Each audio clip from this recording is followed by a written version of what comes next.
नमस्कार साथियों, मैं हूं सुरेश महावर, एक इतिहास का विद्यार्थी।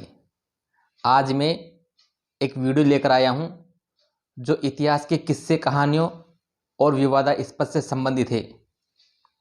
मेरा रंग दे बसंती चोला, मेरा रंग दे बसंती चोला।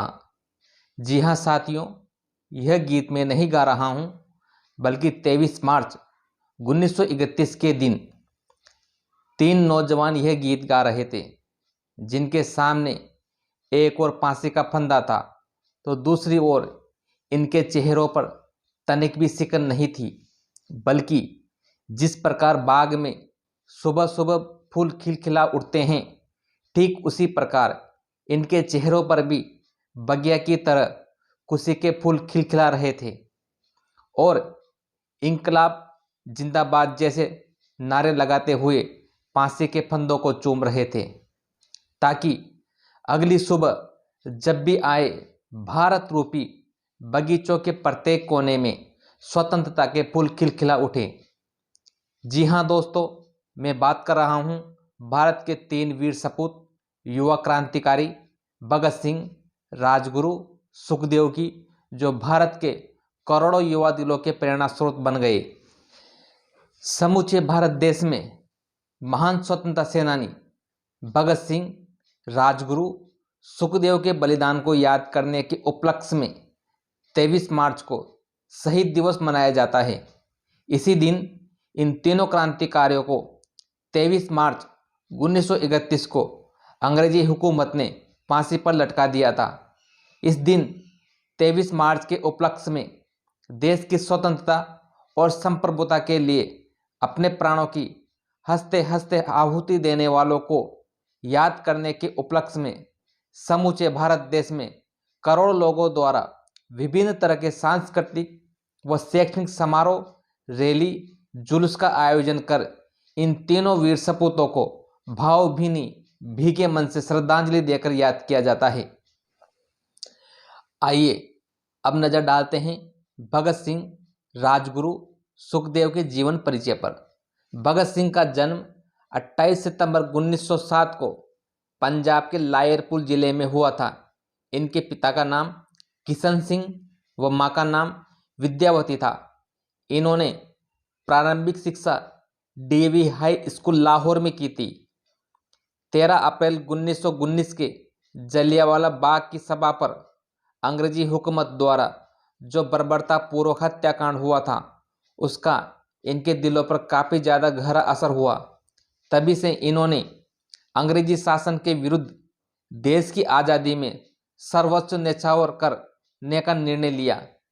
इसी दौरान इन्होंने 20 सफर में शिक्षा को छोड़कर नौजवान भारत सभा की स्थापना कर राजगुरु सुखदेव के साथ मिलकर काकोरी कांड को अंजाम दिया था। सुखदेव थापर का जन्म 15 मई 1907 को लुधियाना पंजाब में हुआ था। इनके पिता का नाम रामलाल व इनकी मां का नाम राम रली देवी था। राजगुरु का जन्म महाराष्ट्र के पुणे में 24 अगस्त 1908 को खेड़ा गांव में ब्राह्मण परिवार में हुआ था।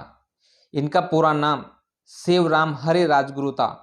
इनके पिता का नाम हरि नारायण व मां का नाम पार्वतीबाई था। 1926 में युवा क्रांतिकारी भगत सिंह, छबीलदास, यशपाल आदि युवकों ने मिलकर गोरे लोगों को औपनिवेश गुलामों के विरुद्ध भारत के युवा नौजवान क्रांतिकारियों के आंदोलन में एक नई विचारधारा को जन्म देकर एक नए रूप से युवाओं को संगठित करने के लिए लाहौर में नौजवान सभा की स्थापना की गई, जिसका उद्देश्य पंजाब के युवा छात्रों व कार्यकर्ताओं में राष्ट्रवादी और क्रांतिकारी विचारधारा को विकसित करना था। इस सभा द्वारा अंग्रेजी हुकूमत के खिलाफ पीड़ित, शोषित, श्रमिक, किसान वर्ग को राजनीतिक रूप से लामबंद करना था। चंद्रशेखर आजाद के नेतृत्व में सितंबर 1928 में दिल्ली के फिरोज शाह कोटला मैदान में हिंदुस्तान सोशलिस्ट रिपब्लिकन एसोसिएशन की स्थापना की गई, जिसमें भगत सिंह, राजगुरु, सुखदेव, बटुकेश्वर दत्त, शिव वर्मा जैसे क्रांतिकारी शामिल थे। इस संगठन का उद्देश्य भारत में समाजवादी गणतंत्रात्मक गणराज्य की स्थापना करना था। भारत शासन अधिनियम 1919 में प्रावधान था कि अधिनियम के 10 वर्ष के बाद एक संवैधानिक आयोग की नियुक्ति की जाएगी, जो इस बात की भी जांच करेगा कि अधिनियम कहां तक सफल रहा एवं भारत उत्तरदायी शासन की दिशा में कहां तक जा सकता है। इसके लिए एक सर साइमन की अध्यक्षता में साइमन कमीशन नियुक्त किया गया, जो कि समय से 2 वर्ष पहले ही नियुक्त कर दिया गया। 11 दिसंबर 1927 को इलाहाबाद के सर्वदलीय सम्मेलन में साइमन कमीशन का बहिष्कार करने का निर्णय लिया गया, क्योंकि इसका एक भी सदस्य भारतीय नहीं था। लाला लाजपत राय ने कमीशन के खिलाफ प्रदर्शन करने के लिए जुलूस का नेतृत्व किया।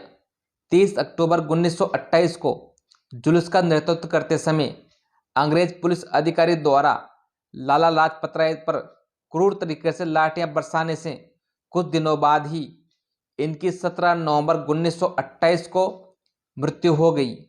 इस घटना के बारे में लाला लाजपत राय ने कहा था कि मुझ पर किया गया हर वार ब्रिटिश साम्राज्य के ताबूत में एक कील है।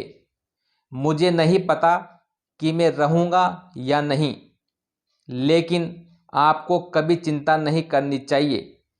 मेरे बाद मेरी आत्मा आपको स्वतंत्रता के लिए और अधिक बलिदान करने के लिए प्रेरित करती रहेगी।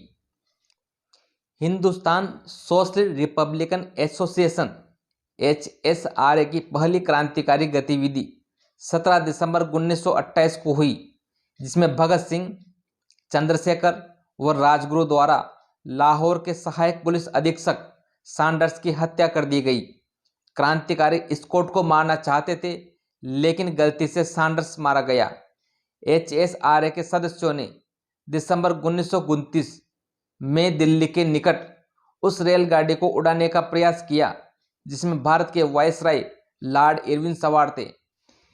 HSRA के 2 सदस्यों, जिसमें भगत सिंह व बटुकेश्वर दत्त शामिल थे, दोनों ने ही मिलकर 8 अप्रैल 1929 को दिल्ली की केंद्रीय विधानमंडल में बम फेंका।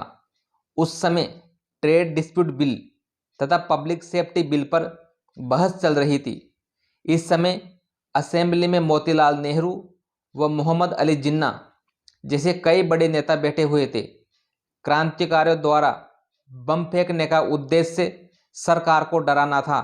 बम के साथ फेंके गए पर्चों में सरकार के लिए एक संदेश लिखा हुआ था, जो कि यह है: बहरे कानों तक अपनी आवाज पहुंचाने के लिए बम का प्रयोग किया गया है। केंद्रीय विधानमंडल में बम फेंकते समय भगत सिंह ने पहली बार इंकलाब जिंदाबाद का नारा दिया था।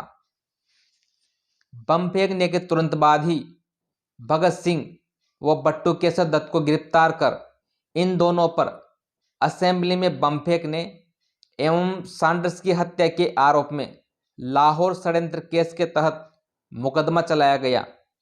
लाहौर षड्यंत्र केस के तहत बंदी बनाए गए कैदियों को राजनीतिक कैदी का दर्जा प्राप्त करने के लिए भूख हड़ताल रखी, जिस दौरान जतिन दास की 64 दिनों की भूख हड़ताल के कारण 13 सितंबर 1929 को मृत्यु हो गई। जब जतिन दास का मृत शरीर लाहौर से कलकत्ता लाया गया तो अंतिम दर्शन करने के लिए कलकत्ता रेलवे स्टेशन पर उस समय 6 लाख लोगों की भीड़ जमा हो गई। भगत सिंह उस समय के नौजवान क्रांतिकारियों में सबसे ज्यादा पढ़े लिखे थे, मार्क्सवादी विचारधारा से प्रभावित थे और भगत सिंह का मानना था कि व्यक्तिगत प्रयासों से ही क्रांतिकारी नहीं ला जा सकती, इसके लिए व्यापक जन आंदोलन ही क्रांति का माध्यम बन सकता है। भगत सिंह द्वारा जेल के दौरान ही एक लेख लिखा गया जो प्रकाशित हुआ, बाद में संकलित कर उसे एक किताब का रूप दिया गया, मैं नास्तिक क्यों हूं। गांधी जी ने भगत सिंह के बारे में कहा था कि जहां तक याद पड़ता है, जिस भी व्यक्ति के जीवन के साथ इतना अधिक रोमांच नहीं जुड़ा हुआ होगा जितना भगत सिंह के जीवन के साथ जुड़ा हुआ है। भगत सिंह के बारे में नेताजी सुभाष चंद्र बोस ने कहा था कि भगत सिंह जिंदाबाद या इंकलाब जिंदाबाद दोनों का एक ही अर्थ है। षड्यंत्र केस के मुकदमों के दौरान अदालत में प्रवेश करते समय भगत सिंह व अन्य क्रांतिकारी साथी इंकलाब जिंदाबाद के नारे लगा रहे थे।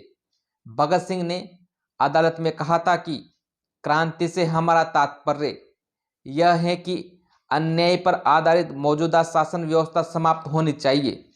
भगत सिंह, सुखदेव व राजगुरु इन तीनों क्रांतिकारियों को 23 मार्च 1931 के दिन लाहौर की सेंट्रल जेल में फांसी दे दी गई। इस मौके पर एक उर्दू अखबार के संपादक मौलाना जफर अली ने एक नज्म पढ़ी। जिस जेल में भगत सिंह को फांसी दी गई थी, वहां के वार्डन चरत सिंह धीमे से कदमों से अपने कमरे की तरफ बढ़े और फूट फूट कर रोने लगे। भगत सिंह के शहीद होने के 16 साल 4 महीने 23 दिन बाद देश की गलियों में स्वतंत्रता की महक सुगंधित हुई और आज़ादी की निर्मल वर्षा में खिलखिलाते हुए नए फूलों का आविर्भाव हुआ। आपको हमारा वीडियो कैसा लगा? आप सभी साथी कमेंट बॉक्स में अपनी राय जरूर दें। चैनल को लाइक, शेयर व सब्सक्राइब जरूर करें। अगली बार फिर मिलेंगे इतिहास के किस्से कहानियों के एक और वीडियो पर। धन्यवाद।